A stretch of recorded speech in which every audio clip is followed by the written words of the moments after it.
Primeiro, capítulo 5 de Lucas, versículo 4, diz assim o texto sagrado. Quando acabou de falar, disse a Simão: faze-te ao mar alto e lançai as vossas redes para pescar. Respondeu-lhe Simão: mestre, havendo trabalhado toda a noite, nada apanhamos, mas sobre a tua palavra lançarei as redes. Fazendo assim, colheram uma grande quantidade de peixes, de modo que a rede se rompia. E fizeram sinal aos companheiros que estavam no outro barco, para que fossem ajudá-los. E eles foram e encheram ambos os barcos, de maneira tal que quase iam a pique. Vendo isto, Simão Pedro prostrou-se aos pés de Jesus, dizendo: Senhor, afasta-te de mim, sou um homem pecador. Senhor, afasta-te de mim. Na sua Bíblia também está escrito afasta-te? Quem tem uma versão diferente? Está escrito como? Ausenta-te. Mas alguém tem alguma versão diferente? Retira-te. Então veja, afasta-te, ausenta-te, retira-te de mim. Numa expressão ainda mais a grosso modo, né?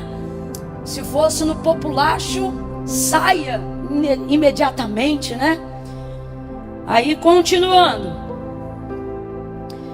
Pois eu sou um homem pecador. Versículo 9. E ele falava assim, pois o espanto se apoderara dele e de todos os que com ele estavam por causa da pesca que haviam feito. E de igual modo também Tiago e João, filhos de Zebedeu, que eram companheiros de Simão. E disse Jesus a Simão: não temas, não temas. Disse Jesus a Simão: não temas, de agora em diante serás pescador de homens. Diga amém por essa palavra. Agora vai lá para João 21.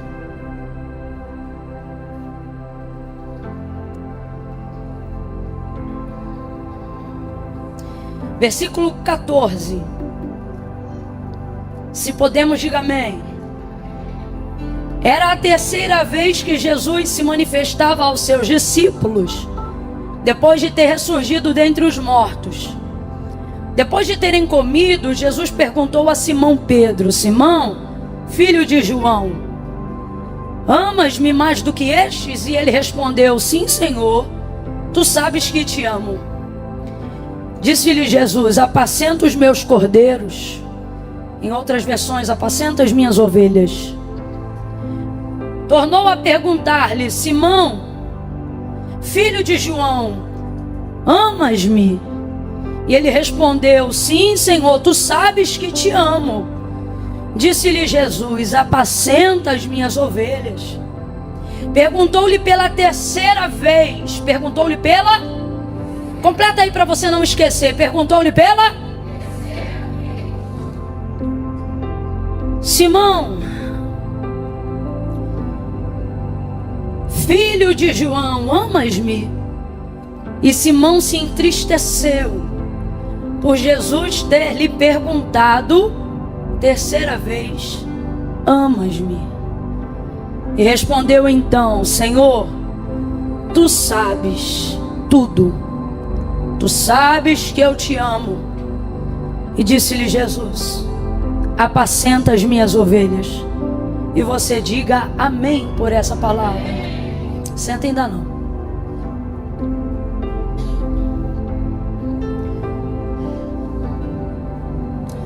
Vou contar de 1 a 3. Quando eu disser 3, você vai me ajudar a anunciar a mensagem que o Espírito Santo de Deus nos trouxe como resposta para a nossa vida nessa noite. Quando eu disser 3, você vai dizer para esta pessoa: chegue mais perto. É o que você vai dizer para ela. Mas não é de você. É do propósito que sua vida carrega e que por temor, medo, espanto, você se tornou um fugitivo dentro do próprio ministério. Um fugitivo dentro da própria chamada. A graça maravilhosa de Deus, porque a pesca, capítulo 5 de Lucas, a epígrafe do texto diz pesca maravilhosa, né? A graça maravilhosa de Deus se derramou tanto sobre a sua vida no dia que Deus te chamou e no dia que Ele te escolheu, que de um tempo para cá você não consegue mais ser servo de Deus, só consegue ser servo da sua própria consciência. E a consciência, ela é terrível, porque a consciência diante da maravilha que Deus realiza, ela não diz para você, siga Jesus. Não, ela diz, se afasta porque você não é digno. É isso que ela diz. Ela não diz, avance no ministério. Ela não diz, abrace o seu propósito. O que a sua consciência diz de dia e de noite para você, consciente da sua incapacidade, da sua vulnerabilidade e cada vez mais distante do entendimento do que é a graça de Deus, ela não diz abrace o ministério que Jesus te confiou, ela diz fuja, escapa, vai viver a tua vida, vai ser feliz. Então, sobre essa perspectiva, quando eu disser 3, mesmo que essa rede esteja pesada, e mesmo que o confronto da intimidade que você quis desenvolver com Jesus até hoje faça você se sentir constrangido diante da palavra que Deus coloca em minha boca hoje, porque você não vai sair daqui felizão não. Olha para quem está do teu lado e diz assim, primeiro vai apertar, vai te constranger, mas depois vai te levantar. Amém? Então, consciente disso, no 3 você vai olhar para quem está do teu lado e vai dizer assim, não se afaste, chegue mais perto. Não se afaste, chegue mais. É 1, é 2, é 3, diga! Senta dando glória a Deus aí. Não é para ir embora, é para ficar. Não é para desistir, é para continuar. Não é para deixar para lá, é para cair para dentro. Não é para fugir dele, é para correr para ele.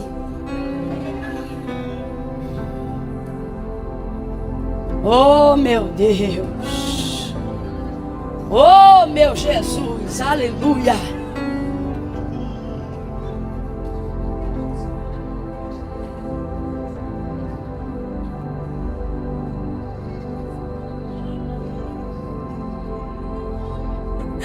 Aleluia! Oh, aleluia! Você também não vai embora não. É só os 10 minutos para a ideia sentar. Quando a ideia sentar e pá, a gente pá. Entendeu? Tu não vai embora não, tu fica aí. Glória a Deus. A primeira leitura que nós fizemos, Lucas capítulo 5, ela é conhecida praticamente da maioria de todos nós que estamos aqui nessa noite. A pesca maravilhosa, um dos milagres mais comentados, né? Jesus chega na beira do lago de Genezaré aquele dia, a multidão que o seguia o acompanha, ele pede o barco de Pedro emprestado e começa a ministrar aquela multidão do barco de Pedro. Na verdade, a pesca maravilhosa, ela é consequência do chamado de Pedro, porque Jesus não foi lá para fazer milagres, Jesus foi lá para chamar Pedro. Porque na verdade todo o método de Jesus não caminha ao longo de sua vida e de seu ministério na prioridade de realizar milagres. Os milagres são apenas a consequência de uma didática que Jesus quer ensinar através deles. Isso de cara já é uma lição do próprio Evangelho de Cristo, e por que não dizer do cristianismo em si. Não devemos viver sobre a expectativa de milagres o tempo todo, mas sobre a pedagogia do que Jesus quer nos ensinar. E aprender que na verdade a realização dos milagres não visam atender uma necessidade nossa, mas visam o objetivo da glória de Deus, como disse Paulo quando escreveu a carta aos Romanos, dizendo que dele, por ele e para ele são todas as coisas. Então, quando o Senhor realiza algo que seja maravilhoso ou milagroso, aquilo não deve apontar para a correspondência de uma necessidade que eu tinha, mas aquilo deve apontar para a glória de Deus. Logo, tudo aquilo que eu desejo que Deus faça na minha vida que não apontar para a glória de Deus, não será feito. Porque a mola propulsora que move a mão de Deus em favor do homem não tem como prioridade nos critérios de Deus a necessidade. Vamos falar bem rasgadão para todo mundo entender? Não é a minha necessidade que motiva a Deus a fazer milagres. Não são as nossas dependências que motivam Deus à realização da operação dos milagres que a minha vida precisa. João capítulo de número 15. Meu pai é o agricultor, eu sou a videira, vocês são as varas. Toda vara que estando em mim e produz fruto, essa eu podo para que ela possa dar mais fruto. Toda vara que estando em mim e não produz fruto, essa eu corto para que seja lançada no fogo. Estai, pois, em mim, porque se vós estiverdes em mim e as minhas palavras permanecerem em vós, pedireis o que quiserdes e eu vou pensar. Pedireis o que quiserdes e eu vou estudar o caso? Não, pedireis o que quiserdes e isso será feito. Então, só para você entender a maneira como Deus trabalha, por que as minhas orações, por mais que elas sejam regadas de fé e da crença de que Deus é galardoador daqueles que o buscam, de que Deus tem prazer de abençoar aqueles que intercedem, por quê? Que mesmo com necessidades tão específicas, eu não estou recebendo de Deus resposta. Porque tem áreas da minha vida que Deus não me respondeu. Porque tem coisas com necessidades tão latentes na minha vida que Deus ainda não me concedeu. Se a minha oração é sincera, se eu estou orando ao único Deus, se Ele garantiu na sua palavra que tudo que eu pediria para Ele, Ele me entregaria, por que eu não estou recebendo? Ou todo mundo aqui já recebeu o que precisa? Ou todo mundo aqui já está plenamente satisfeito de tudo que tem? Eu não estou falando de contentamento, eu estou falando de ter todas as áreas completamente preenchidas. Vamos falar a verdade? Sabe por que não? Porque muitas dessas áreas não é para glorificar o nome de Deus, é para glorificar a minha vaidade, a minha necessidade, o meu nome.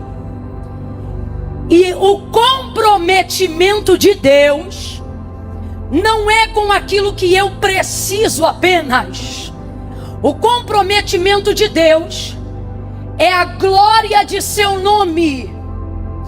Ele não se corresponde com sentimentos e emoções apenas. Eu não estou dizendo que Deus não ouve, que Deus não considera isso. Só que você precisa aprender a conhecer qual é a prioridade pela qual Deus se move. A palavra de Deus revela. É pela minha palavra. Se vós estiverdes em mim e as minhas palavras permanecerem em vocês, vocês pedirão o que quiserem e isso vai ser concedido. O que ele está dizendo? Tudo que você pedir que for para a glória, tudo que você pedir que estiver na palavra, tudo que você pedir sobre a palavra, Deus vai corresponder através da palavra, porque Ele é fiel e não pode negar-se a si mesmo.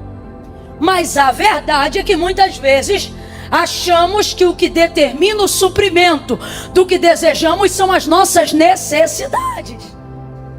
E as nossas necessidades muitas vezes estão atrapalhando o entendimento mais profundo, uma atmosfera mais elevada do lugar que Deus quer nos levar, das coisas que Ele tem para nos preparar, para nos dar, mas a nossa mente não está preparada.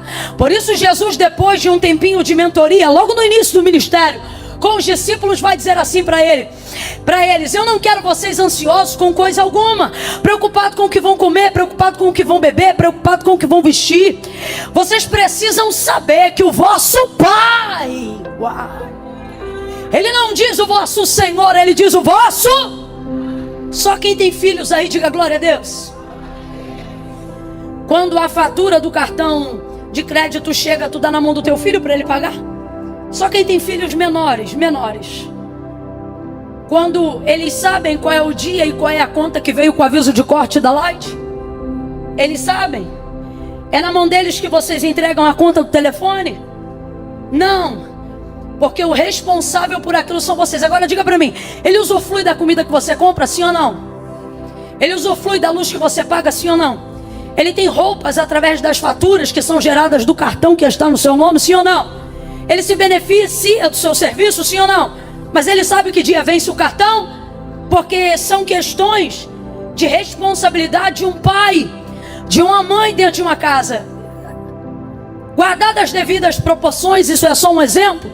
O que Jesus está dizendo para os seus discípulos é, abre aspas, estou parafraseando, é uma pena que vocês gastem todo o tempo de mentoria pensando em coisas que, se vocês não pedissem, vocês teriam do mesmo jeito.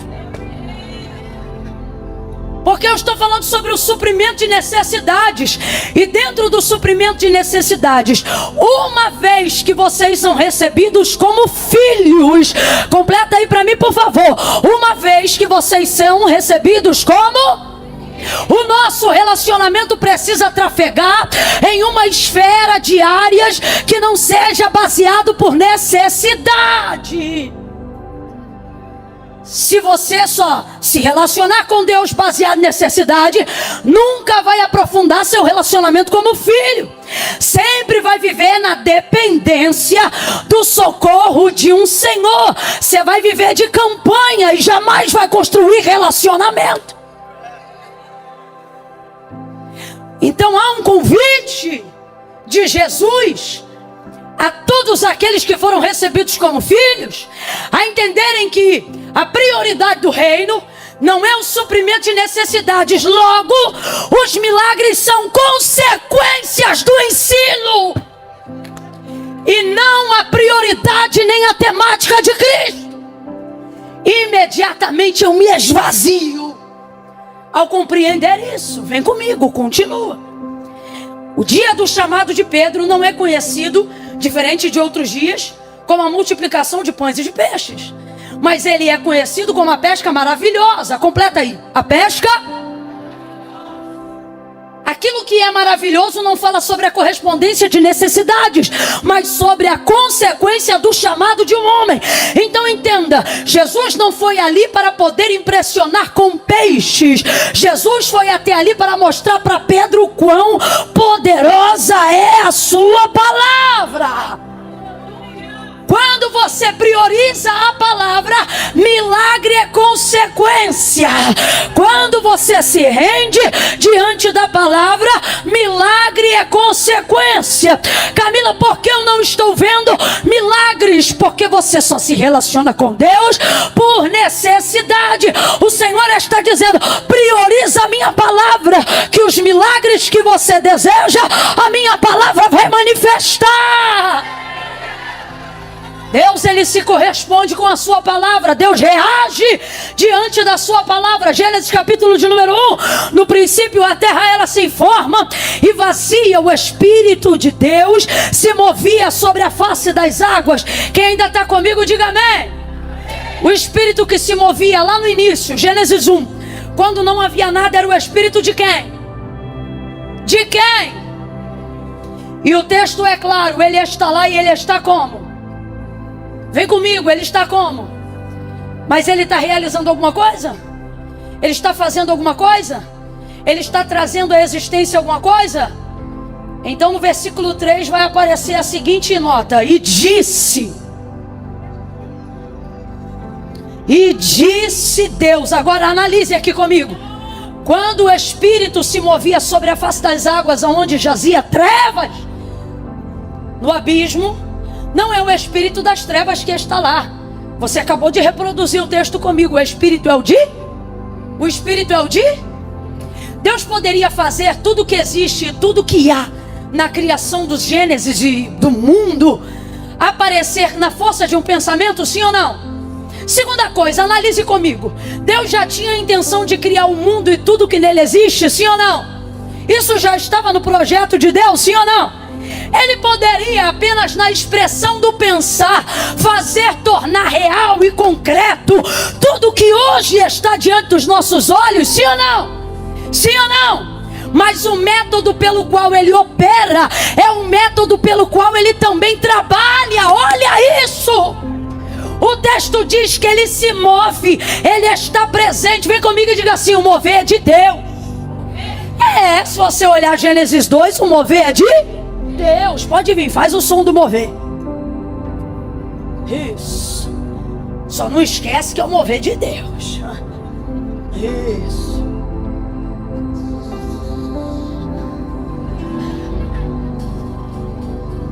Mover de Deus. Mover de Deus é bom, não é?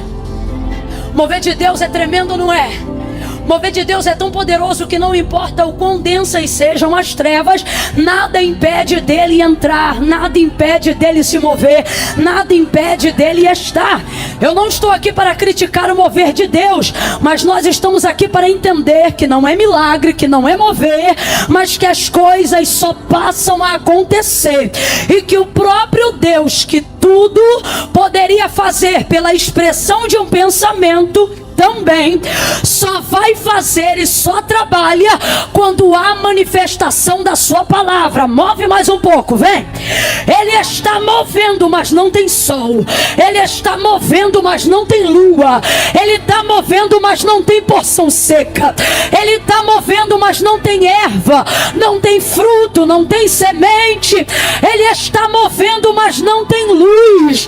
Ele está movendo, mas não tem separação de águas. Está movendo, mas não tem estrela. Está movendo, mas não tem lua. Ele está movendo, mas nada acontece. Mas no versículo 3, e disse Deus, abra comigo a tua boca e diga a palavra. Olha para quem está do teu lado e diga a palavra. O segredo está na palavra. A transformação está na palavra. O milagre está na palavra. A vida do chamado é a palavra. O ministério é a palavra. Quer ser um cantor produtivo? Cante a palavra. Pregue a palavra. Pastoreie na palavra. Dirija na palavra. Ore a palavra. Reaja na palavra. Ministre a palavra. E disse Deus. Quem lembra o que Deus disse? Tá fraco. E disse Deus. Não estou ouvindo os irmãos lá de baixo. E disse Deus. Ok. E o que aconteceu? E o que aconteceu? Quem trouxe a luz? O moveu a palavra. Mas quem se movia? Deus. Está lá, o Espírito de Deus. O Espírito só reage a... Vem comigo, João 1. Só ouve. Em casa medita melhor. Qual é a biografia de João para Jesus? No princípio era o... Resuma Jesus em uma palavra. João está dizendo, ele é o verbo. É o que? Palavra. O que é verbo? Palavra. O que é palavra? Verbo. Então vamos lá, o que é verbo? E o que é palavra?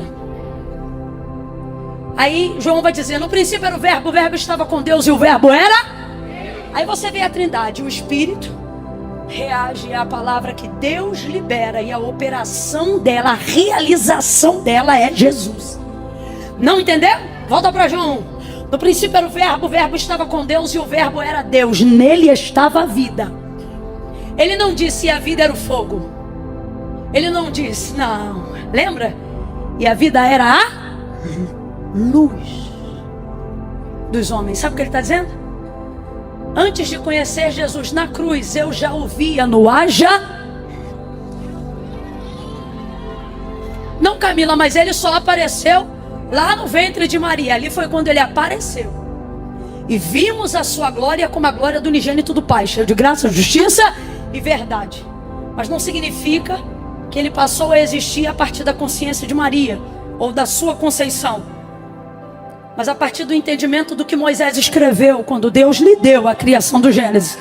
E para João, que foi muito íntimo, a biografia de Jesus ia começar de um jeito totalmente diferente de como descrita pelos outros. Ele não conseguiu datar, abre aspas, seu nascimento só do ventre de Maria. Ali ele datou a sua estreia ministerial.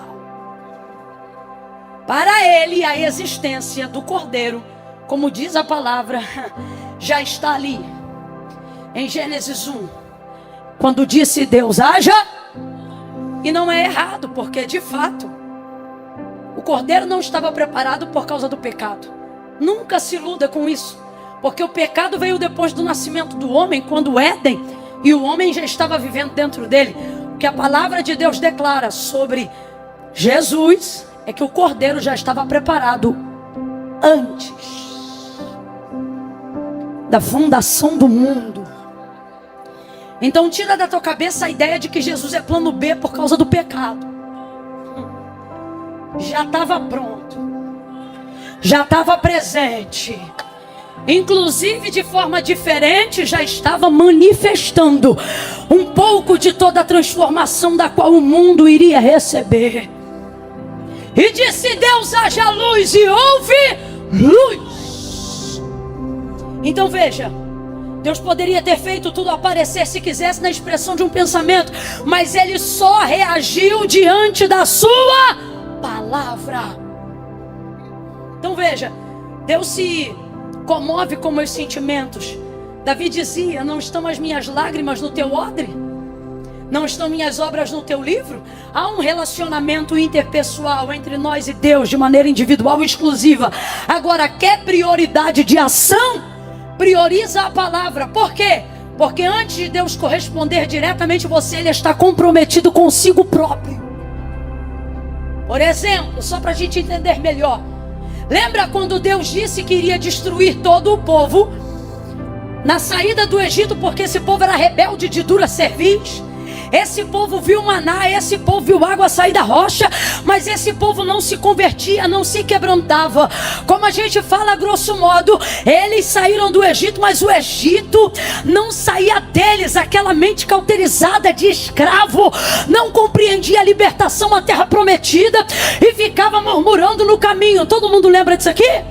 Dentro daquele contexto, depois de um certo tempo, Deus vai manifestar um pouquinho de ira, e numa conversa muito íntima com Moisés, porque ele falava com Moisés como quem fala tete a tete ao seu amigo, ele vai dizer, Moisés, ouça isso, ele vai dizer, Moisés, tira o teu povo de diante dos meus olhos, porque no furor da minha ira, de uma só vez eu os consumirei. Agora faz um som de irado, irado, Deus irado. Isso. Deus está irado, e na conversa com Moisés ele manifesta a sua ira, olha aqui, e ele antecipa uma possível decisão. Ele diz assim, tira o teu povo de diante dos meus olhos, porque senão no furor da minha ira, de uma só vez eu os consumirei. Aí olha como Moisés responde, meu povo não. Êxodo capítulo 3, lembra do chamado? Lembra do chamado? Quando o Senhor chamou Moisés, o Senhor não disse, vai libertar o teu povo, não. Ele disse, Moisés, vai libertar o meu povo. Aí Moisés se lembra de qual foi a palavra que Deus liberou para ele no dia que o chamou. Qual foi a palavra? Vai libertar o meu povo. Então o povo é de quem? Aí agora Deus chega, e para provar a liderança de Moisés, porque Deus sabia do que já ia ou não fazer, ele diz, Moisés, tira o teu povo de diante dos meus olhos, porque no furor da minha ira de uma só vez eu os consumirei. Aí Moisés diz, meu povo não, teu povo, porque quando tu chamaste o seu servo, tu não disseste, vai libertar o teu povo, tu disseste, vai libertar o meu povo. O povo é teu. Vai ouvindo? O povo é teu. Olha Deus falando com Moisés, e olha como Moisés responde. Catuca o teu irmão e diz, olha como Moisés responde. Catuca, menino, vai! Moisés não responde o que sente. Moisés não responde o medo que sente, porque deve ter sentido medo. Uma coisa é um ser humano chegar e dizer: ó, fala que eu botei o nome dele na lista, que eu vou pegar ele na rua. Outra coisa é Deus chegar para você e dizer: vou consumir. Moisés não responde baseado no medo que ele sente. Moisés não argumenta baseado nas preocupações e nem no sentimento de compaixão, porque o povo era terrível, mas Deus derramou um amor sobre o coração de Moisés, a tal ponto que ele era tão brabo no início, antes do chamado, que quando viu o egípcio lá brigando com os irmãos dele, o que ele fez? Fez o quê? Era brabo.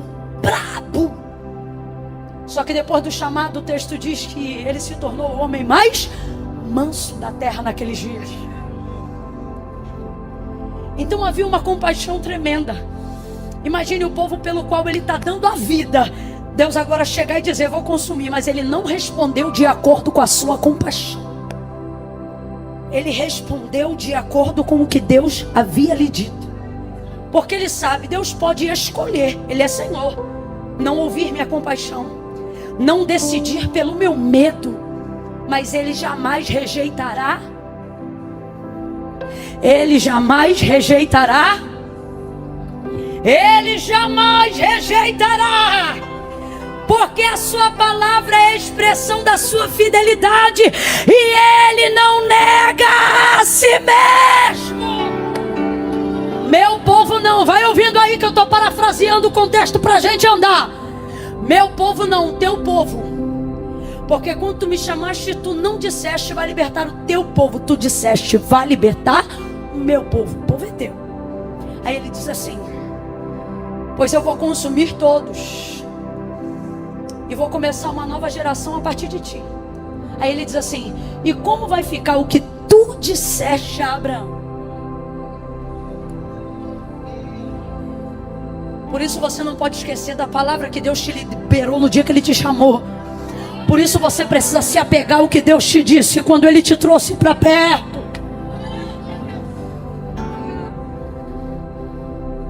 E por fim, Ele continua argumentando com a sua palavra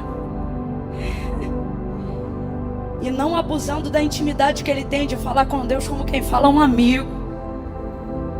Porque você nunca pode deixar a intimidade do seu chamado te fazer ter a sensação de que você tem autonomia para falar para Deus o que quer. Olha isso, ele continua e ele diz assim: o que eu direi, ou o que dirão as nações que te ouviram na minha boca dizer: farei herdar a este povo a terra que jurei aos seus pais que lhe daria. O que dirá o Egito quando lembrarem que tu dizias que este povo herdaria uma terra que mana leite e mel? O que vão falar as outras nações? Vão dizer que tu não cumpres o que fala. Agora eu te pergunto, um Deus como o nosso Deus precisa ser lembrado do que precisa fazer? Claro que não. Só que um Deus como o nosso Deus pega um Moisés como líder para poder saber se ele lembra, se ele ainda está correspondendo ao propósito pelo qual ele foi chamado. Então olha para mim, Deus não se esqueceu de nada do que liberou no dia que te escolheu, mas Ele vai te provar, não porque Ele esquece, mas para ver se você ainda lembra. Porque não são as circunstâncias ao seu redor, Nem são as ardentes provas que Ele te permite passar que vão determinar aonde você vai chegar. Ele me trouxe aqui nesta noite para te dizer: não permita com que as circunstâncias se tornem o seu Deus. Não permita com que a sua consciência e o que você pensa sobre si mesmo e sobre sua incompetência e vulnerabilidade se tornem o Senhor da sua vida. Mas lembre-se que foi a minha palavra que te viu quando ninguém te via. Fui eu que te escolhi quando ninguém sabia que você existia. E fui eu que determinei que você chegaria aonde eu disse que você chegaria. Então, quando a coisa apertar, quando as águas se moverem, ou quando eu te permitir ver um pouco da minha ira, não se ausente da minha palavra. Eu estou sentindo uma graça de Deus tão grande aqui. Pega a mão de quem está do teu lado agora. É a primeira vez que eu estou te pedindo isso. Faça. Segure a mão de quem está do seu lado aí agora. Não segura de qualquer jeito, não. Deixa essa pessoa perceber que a Viva DVEC não é noite de entretenimento gospel. Deixa essa pessoa perceber que Deus colocou ela do lado de um profeta que tem palavra. Pega a mão dessa pessoa e diga: lembra! Diga: lembra da palavra! Invoca a palavra, pega a palavra, canta a palavra, anuncia a palavra, profetiza a palavra, reaja diante dessa palavra. Avivamento é recebimento de palavra. Palavra que move, que comove, que transforma, que liberta, que anuncia, que entra, que faz e acontece.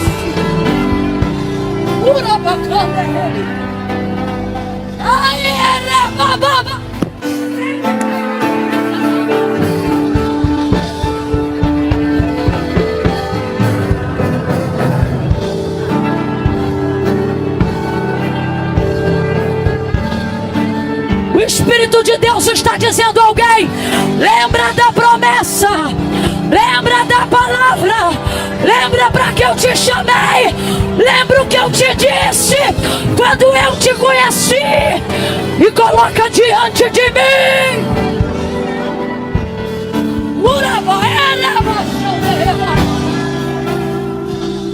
Palavra.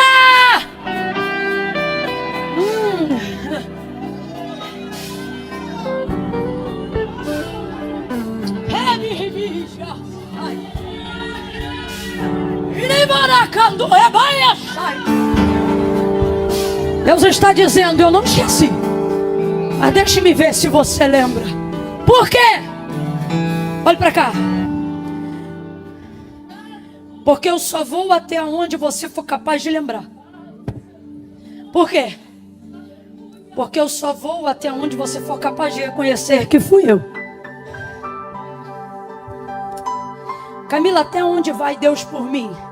A pergunta não é essa. A pergunta é: até onde tua fé vai em Deus?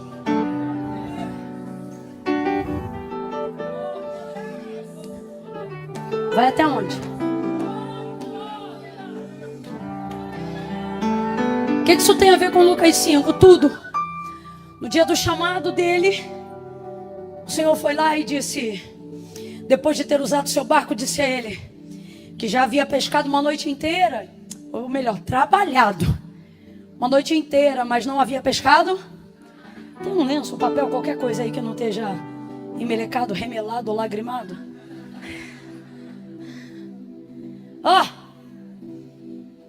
Não havia buscado, não havia pego nada.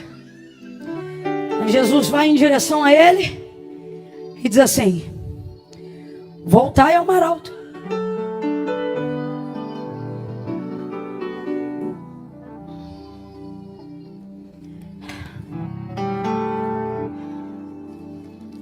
Voltai ao mar alto. Vai ter que passar um álcool nesse microfone aqui depois. Foi para uma área tensa ele agora. Uma área calorosa. Uma área suada.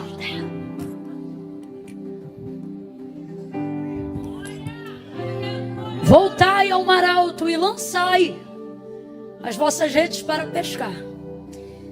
Pedro então responde: mestre, porque já reconhecia que ele era rabi, mas não necessariamente que fosse o filho do Deus vivo. Havendo trabalhado toda a noite, nada apanhamos. Quem lembra? Mas sobre a tua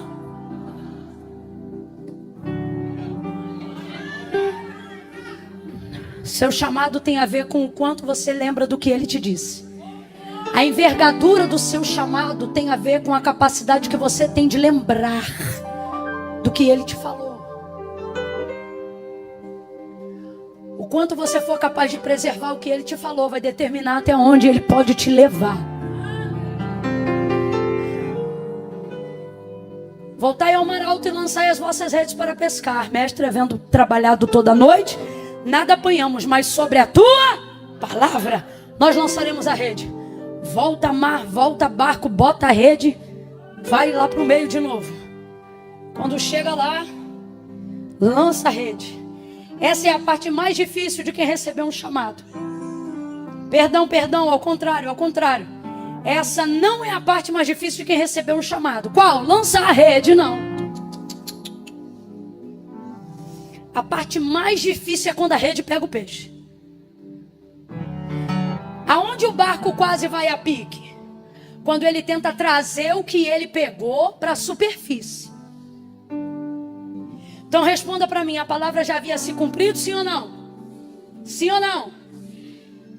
O que fazia a rede ficar submersa e o barco envergar e estalar a ponto de entrar água e quase levá-lo a pique? Foi o lançar da rede?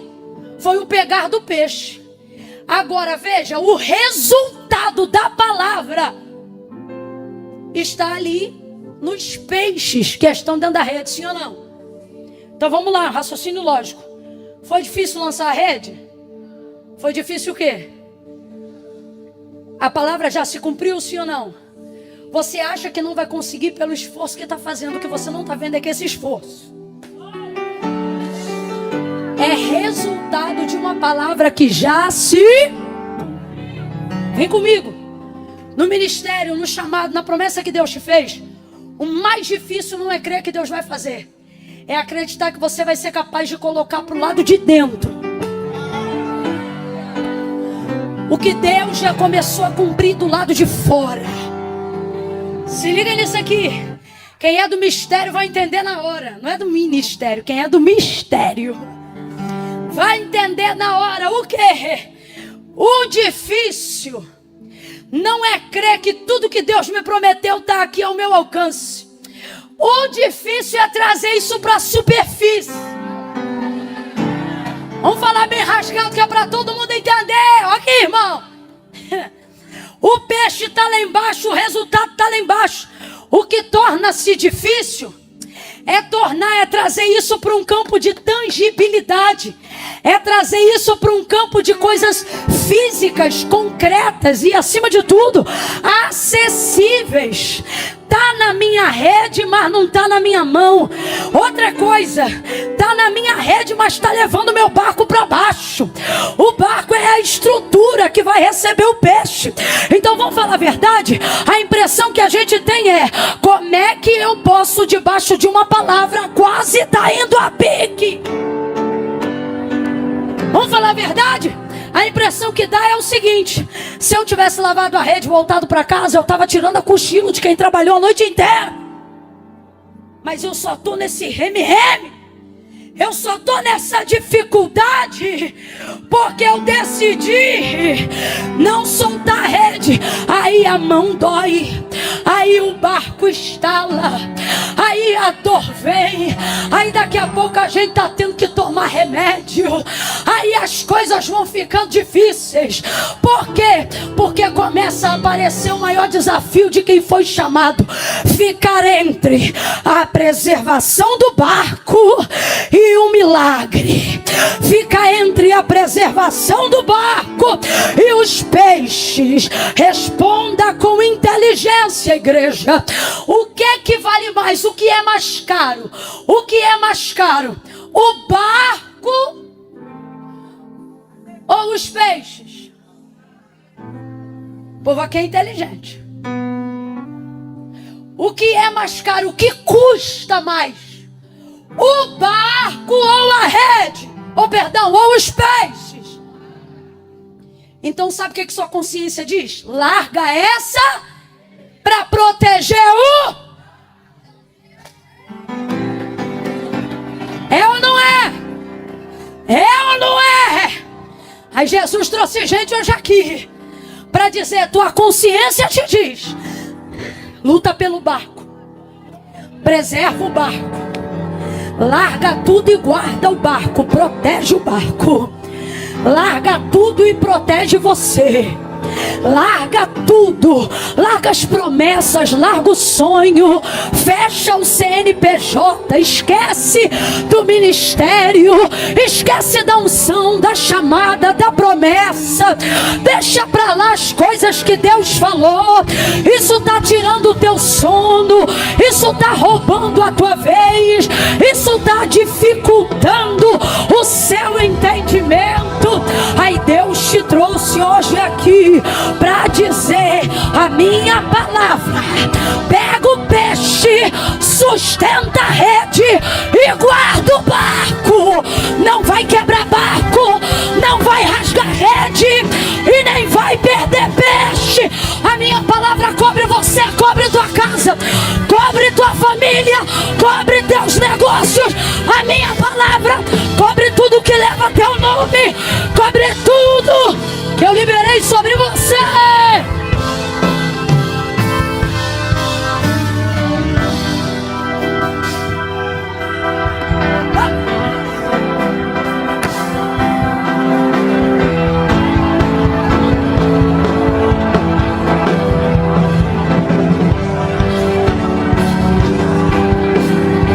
Não solta. Tem profeta aí? Tem gente aqui que age pela palavra? Bota a direita lá em cima, coloca a esquerda, bota a mão no ombro do vizinho agora e diga para ele ou para ela: não solta a rede, não abra mão da palavra, não abra mão da palavra, não abra mão da palavra. Quem deu a palavra já mediu a estrutura do barco. Urabacaia da barca.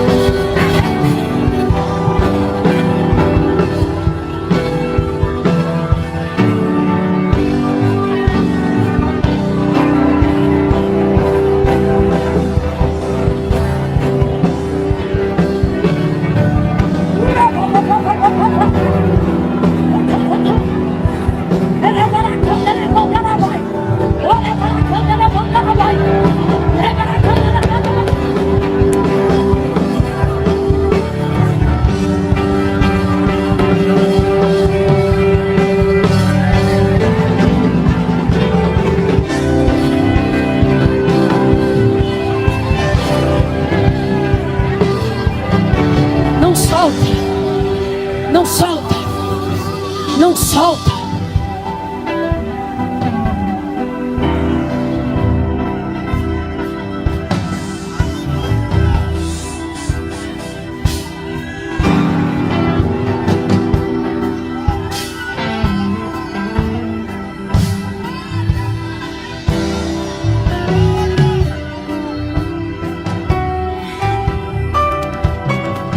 O mais difícil, olha pra cá. O que você está sentindo não é o peso de quem quer desistir, é o peso de quem não pode soltar. Tá doendo porque você decidiu não soltar. E por mais que isso pareça ruim agora, isso é muito bom.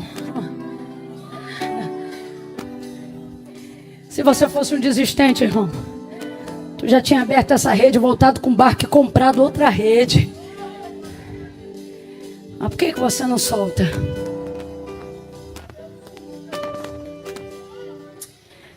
Não dá. Depois Depois que você fica debaixo de uma palavra, você vive para ver cumprido diante dos teus olhos aquilo que Deus falou. Então, o mais difícil não é a rede pegar o peixe. O mais difícil é trazer para a superfície. Que é o quê? Olha para mim. É tornar evidente aquilo que você já sabe que Deus fez, mas ninguém está vendo. Agora, olha que interessante. O resultado é Deus que dá. A capacidade de tornar evidente depende do quanto você sustenta o que Deus deu. Olha o texto. Deus já tinha mandado, Jesus já tinha mandado os peixes, sim ou não? Os peixes já estavam na rede, sim ou não? Agora a luta era trazer para a superfície. O Senhor está dizendo, não é difícil para mim. O que eu tinha para fazer na sua vida, eu já? A luta está sendo você evidenciar. Aí já não depende mais do que Deus vai fazer. Aí depende, sabe do quê? Do quanto você está disposto a puxar o que Deus falou para você. Eu me lembro que no início do ministério, a palavra que Deus liberou sobre mim falava sobre andar de um lado para o outro.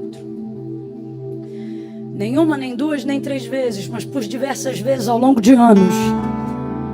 Antes de eu viver o cumprimento de promessas regadas da graça de Deus, eu ouvia Deus usar mulheres cheias do Espírito Santo, homens cheios da unção de Deus, e eles diziam, na primeira pessoa, eles diziam, eu sou o Senhor que te farei andar de um lado para o outro. Vai rasgar o continente. Vai atravessar fronteiras. Não fui eu diante do Eterno e por isso não vou ficar de falsa modéstia. Foi Deus e todo mundo sabe disso. E Deus dizia, multidões e multidões. Vou eu fazer, vou eu levar. Eu não sabia falar nada e eu falava mais rápido do que falo hoje. Eu tremia muito, gritava mais alto. Não dava para entender nada. Só aconteceu porque eu estava debaixo de uma palavra. Porque fora da palavra não tinha lógica, não tinha método, não tinha jeito, não tinha forma de fazer acontecer. Deus dizia, vou eu fazer. Quando ele começou a cumprir, eu me lembro, as primeiras viagens eram arrastando mala no meio da rua, da Metalonita até o ponto de Três Corações, no Carmari, para conseguir pegar o ônibus, convencer mais uma amiga para ir comigo até a rodoviária Novo Rio, para de lá pegar outro ônibus. Tudo isso aí, irmãos, para a glória de Deus, a gente conhece. Ainda tem o mar? Ainda tem o mar? Sou dessa época, me respeita. Via Corumbá, Corumbá, via Vianense, via Marvim, Santa Rita. Isso tudo aí é terra nossa. Alfredo Neves, Sebastião Estrela, Dias de Glória, Instituto Brasil, Dias de Renovo, Areia Leão. Terminei o ensino médio ali, diga aleluia. E você dizendo que não ia chegar no Linave, Salutran, Tinguá.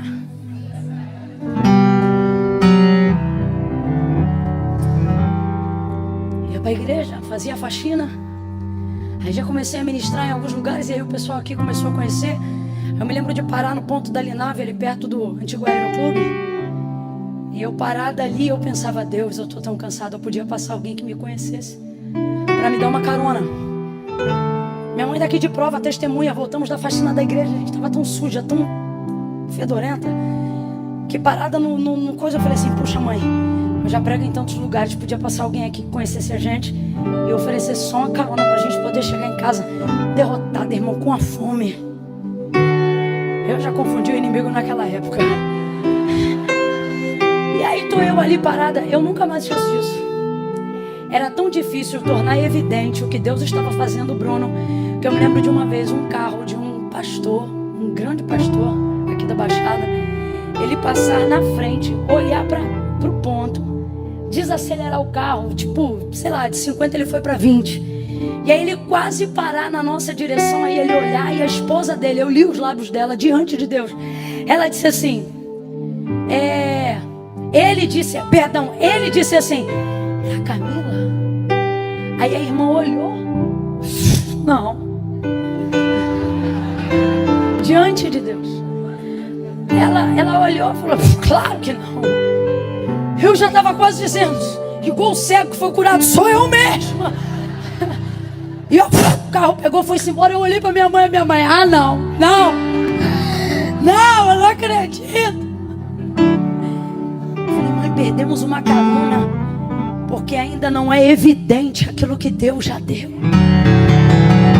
Não estamos conseguindo tornar para a superfície. Essa é a parte mais difícil. Essa é a parte mais difícil. Porque essa parte também é Deus que dá graça para fazer. E quando Ele faz? Quando você não deixa de fazer o que Ele te mandou continuar fazendo. Que é o quê? Continue puxando. Continue limpando a igreja. Continue levando cantina. Continue estudando. Continue faxinando, trabalhando, se voluntariando, amando, perdoando. Indo, vindo, fazendo, cooperando. Continue puxando. Aí posso te falar? Não é o peixe que diminui a quantidade, são os braços que se acostumam com o volume. Me lembro que quando eu já não dependia mais tanto de andar de ônibus, porque os novos destinos precisavam de aviões, pensei que ia ficar mais fácil, mas é o contrário, porque você aumenta o leque dos destinos pela brevidade da viagem. Então eu pensei que ia dormir mais, mas acredite, passei a dormir.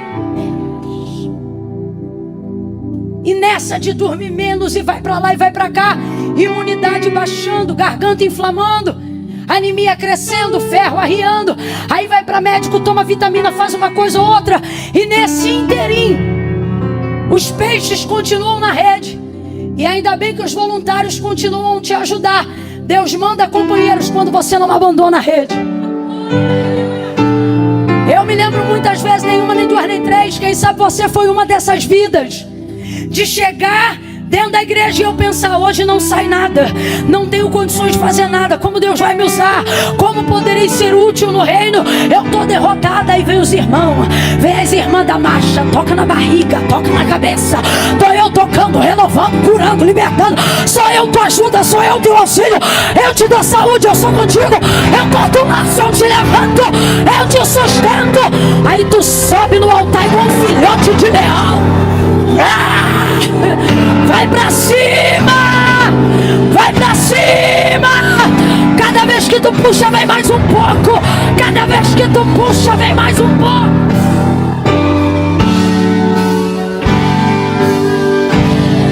Aí você vai melhorando, vai aprendendo. Só que o problema pensa que o puxar da rede é do dia pra noite, não é? Porque isso aqui é só o dia do chamado. Isso aqui não é todo o chamado. Então, não é do dia para a noite. Lucas capítulo 5. Não é todo o chamado de Pedro, é apenas o dia que ele foi chamado. Deus te trouxe hoje aqui para dizer, continue puxando, porque você vai mostrar a evidência de tudo que eu disse que aconteceria. Porque o que eu te prometi não vai acontecer. Já está pronto. Só falta você continuar puxando. Aí Deus manda os companheiros para ajudar. É gente que ora por você, é gente que bota a mão na tua cabeça, é gente que te ajuda. É lugar que tu chega e alguém diz, vou fazer um chá. É lugar que você chega e alguém diz, vou te fazer uma massagem. É lugar que você chega, é tanta coisa boa que acontece. Camila, e as coisas ruins não impedem de puxar a rede. Resultado? Colheu uma multidão de peixes, e o texto nessa parte termina dizendo que o barco quase foi a pique. Porque debaixo de uma palavra, irmão, tu te aperta, tu te medica. E não vem pra cá com essa conversa fiada. Ah, mas não vem mesmo. Não vem não. De que, Camila? Se é Deus que fez, se é Deus que falou, tudo tem que dar certo.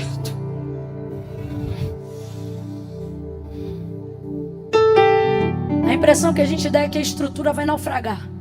Mas Deus está dizendo aqui: físico, emocional e espiritual, minha palavra vai cobrir a tricotomia do seu ser. Nem você, nem suas coisas. Pedro vai andar 3 anos e meio com Jesus, mas no dia que ele vai ser crucificado, Pedro nega 3 vezes. Aí o chamado é abalado. Jesus poderia ter deixado para lá porque já o havia perdoado. Sim ou não? Jesus tem ressentimento do que Pedro fez? E por que não deixou para lá? João 21. Isso não será um problema para Jesus, mas se Jesus não confrontar, será um problema para Pedro. Deixa para o 3º dia. Perdão, para a 3ª vez. E pergunta 3 vezes, você leu comigo. E se entristeceu Pedro, porque Jesus lhe perguntara a 3ª. Ele entendeu. Não é a pergunta que me ofende, é o fato dela estar sendo feita pela... Ele está confrontando o dia que eu neguei. Ele não esqueceu. Eu podia fechar essa palavra em Lucas 5, mas eu não posso, porque tem gente aqui que está em João 21. Começou com esse chamado incrível, mas cometeu alguma coisa aí no meio do caminho que Jesus já perdoou. Mas não é porque ele perdoou que ele não vai tratar. Não é porque ele perdoou que ele não vai expor. Não é porque ele não perdoou, não é porque ele já perdoou que ele não vai te fazer entender que por causa da intimidade que você teve com ele, ele não vai poder deixar passar o que aconteceu. Camila, eu não estou entendendo, vou falar rasgado. Hoje, aqui e agora, nessa noite, existem pessoas que Deus chamou de uma forma tremenda. E Ele desejou e se relacionou com você com intimidade, comunhão. Eram 12 discípulos, sim ou não? Mas 3 eram mais íntimos. Quem lembra? Pedro, Tiago e... Todas as vezes que esse trio é mencionado, qual é o nome que é citado primeiro? Até no Evangelho de João. João não diz João, Pedro e Tiago, ou João, Tiago e Pedro. Não, até no Evangelho segundo escrito por João, ele começa por Pedro, Tiago e João. Porque a proeminência ministerial de Pedro era tão elevada que isso era nítido até para João. O líder é ele. Confiança do mestre está nele. Foi ele que chamou primeiro. Então Jesus não vai deixar passar. Olha para mim que eu encerro aqui. Tem coisa que você fez e que não interfere no que Deus fará. Mas não é por isso que Deus vai deixar passar. Ele te trouxe hoje aqui. E agora não ministro como pregadora, mas como profeta. Ainda esse ano, antes de romper dezembro, Deus vai tratar o que você queria que deixasse passar. Deus vai visitar áreas que por um tempo te constrangiam, porque o ministério que Ele te confiou não pode ter assunto do qual você não possa falar. Não pode haver tema do qual você não tem autoridade para pregar. Por isso Ele vai confrontar. E ainda este ano Ele vai tratar. Eu vou falar algo aqui pela fé no Espírito de Deus. Tua virada esse ano não vai acontecer 31 de dezembro. Vai acontecer em qualquer um desses meses antes do ano encerrar. Jesus está dizendo a alguém: quando eu tratar aquela área que te envergonhou, aquela área que te constrangeu, aquela área que fez você fugir do céu chamado, a tua vida vai virar antes de 31 de dezembro. lançar, você vai romper. Que é isso? Pregue para alguém e diga: vem confronto aí. Ficou com medo, né? Abre essa boca e diga: vem confronto aí. Agora olha isso aqui. Aonde foi o confronto? Foi no mesmo, não foi no mesmo lugar, mas foi no mesmo cenário. Depois que Jesus apareceu a primeira vez e não comentou nada, eu acho que Pedro deve ter pensado: esqueceu, vai ver a morte, fez alguma coisa, que na ressurreição que aconteceu antes. Segunda vez, nada. Terceira vez, sabe onde ele estava? Na beira da praia, com o barco, com a rede. E liderança, proeminência é uma parada tão séria que olha isso aqui. Quando Deus te unge para ser o escolhido, ser a referência na tua casa, na tua empresa,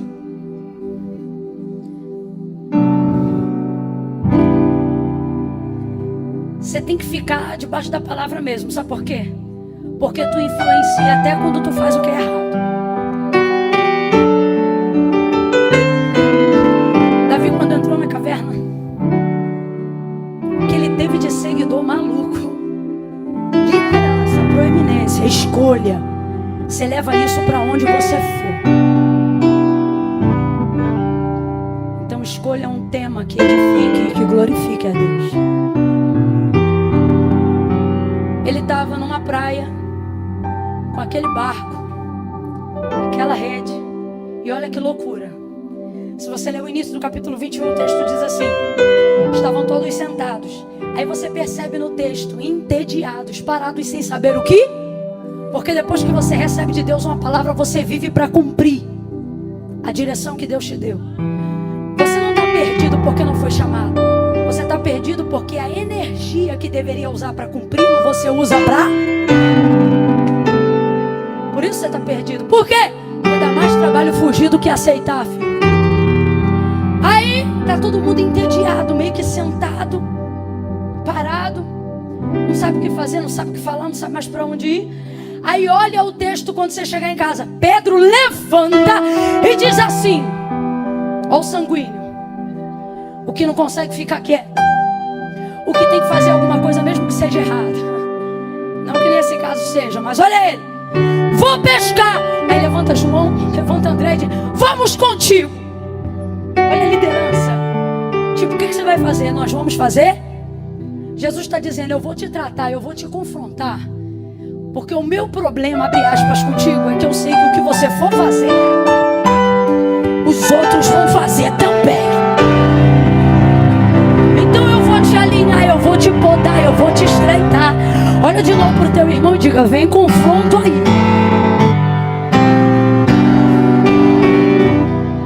Aí olha que isso, olha que isso. Jesus vem passando na praia. O abençoado está lá no bar, só de tanguinha. Porque para ser crente, 3 anos de mentoria, mas para dar uma desviada, ó peleja. Tô brincando, tá? Aí vem Jesus passando, Cristo ressurreto. Ele tá tão lindão que nem quem tinha intimidade com ele tá conhecendo ele. Aí ele olha de longe assim, ó: filhos, tendes o que comer? Aí João olha: não! Eu tenho para mim que João e os demais podem até ter pensado: não tem comida nem pra gente, agora vem outro perguntando se tem o que comer. Não! Lança a rede pro lado direito.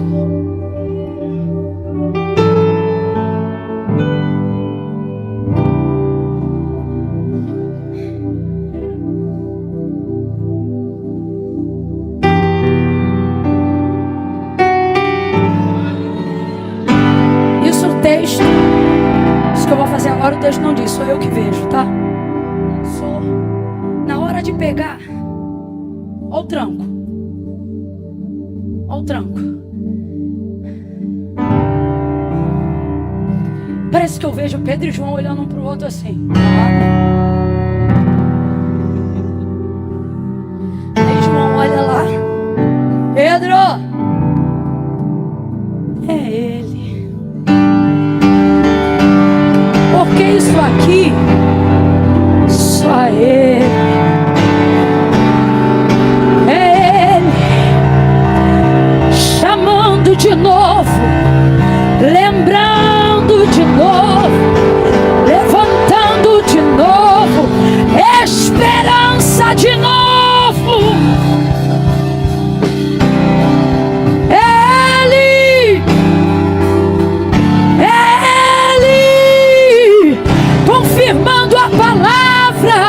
Confirmando o chamado, é Ele nos lembrando, nos visitando, é Ele não abrindo mão da gente, é Ele. 153 grandes peixes. Eles pegam, botam no barco. Pedro toma um susto, vai para a água, apavorado, estava nu, naquela perspectiva, se arruma, aí vai indo para a beira da praia. Quando chega na beira da praia, fogueira, brasa. Onde foi que Pedro negou Jesus 3 vezes, sentado ao redor de uma? Jesus podia tê-lo esperado de qualquer maneira, Aline. Mas Jesus é terrível quando quer fazer terapia. O tratamento dele costuma ser de choque. O que ele está dizendo é o seguinte: só eu sei tocar na área que te traumatizou sem te fazer sentir dor de novo. Ao redor daquele braseiro tem peixe, tem pão. E ele ainda pega um dos peixes deles e coloca lá na brasa. Como quem diz: eu tenho o que eu preciso, mas a minha alegria não é comer, é compartilhar. Ali ele diz: Pedro, tu me ama mais que esses? Ele diz: sim. Isso aqui é uma coisa que Pedro tem, que quem tem chamado tem que ter. O quê? A certeza de que o vacilo que cometeu não rouba de você a certeza de que o amor é real. Sabe o que ele está dizendo quando ele diz sim? Eu tenho meus defeitos aí, mas quando eu amo mesmo. Sabe o que ele está dizendo? Aquele dia que eu dei lugar no culto não foi brincadeira, não. Eu dei mesmo, eu amo mesmo. Pedro, tu me amas? Segunda vez ele disse: Senhor, tu sabes que eu te amo. E perguntou a terceira vez: Pedro, tu me amas? Ele se entristece, porque ele perguntava.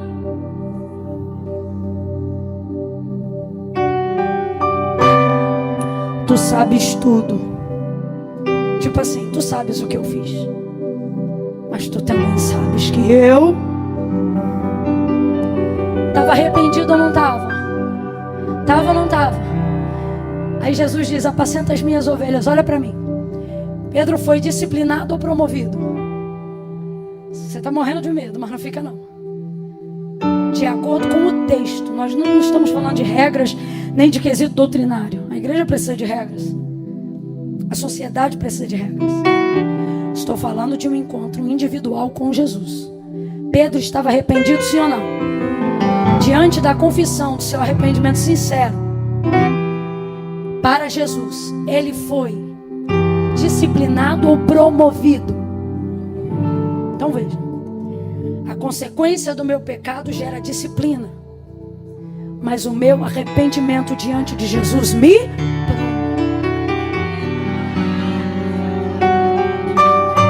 Jesus está dizendo: não vai deixar de haver consequências para o que você fez, porque o pecado, o erro, a falha é assim. Ela não deixa de gerar consequências só porque foi cometida sinceramente. Mas tem uma coisa: se seu arrependimento, o seu quebrantamento vai gerar a sua promoção. Arrependa-se. Ainda que a sociedade te culpe, olha para mim. A Bíblia não conta tudo, mas me faz entender. Pastor Bruno, me ajuda, amigo. O senhor acha que Pedro, na primeira oportunidade de falar à igreja primitiva, não havia 2 ou 3 na plateia se acotovelando e dizendo: o pastor quem é?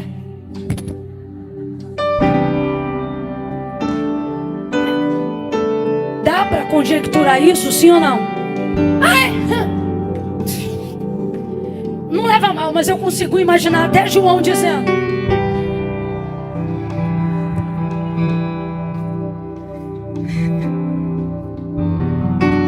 só que tem uma coisa: depois do arrependimento veio a promoção.